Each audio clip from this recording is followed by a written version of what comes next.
আজ আমি তোমাদের সাথে সবজি দিয়ে একটা চিকেনের রেসিপি শেয়ার করব। প্রথমে কড়াইতে তেল দিয়ে আলু, পেঁপে, গাজর সবগুলোকে একটু ভেজে নিচ্ছি।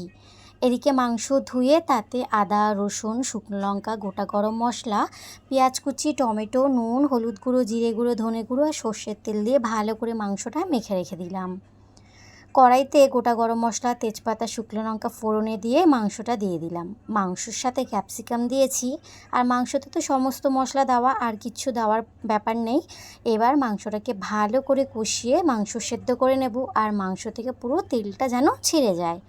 মাংস থেকে যখন ভালো করে তেল ছেড়ে আসবে, যে সমস্ত সবজিগুলো ভেজে রেখেছিলাম, মানে ওই পেঁপে, গাজর আর আলু, এগুলোকে তো সেদ্ধ হতে হবে, সেটাকে দিয়ে দেব।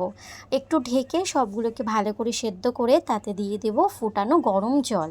ফোটানো গরম জল দেওয়ার পর আবারও মাংসটাকে বেশ কিছুক্ষণ ফুটতে দেবো। যে যেমন পরিমাণ ঝোল রাখতে চাও তেমন পরিমাণ ঝোল রেখে গুঁড়ো গরম মশলা দিয়ে নামিয়ে নেবে। খেতে কিন্তু দারুণ লাগে।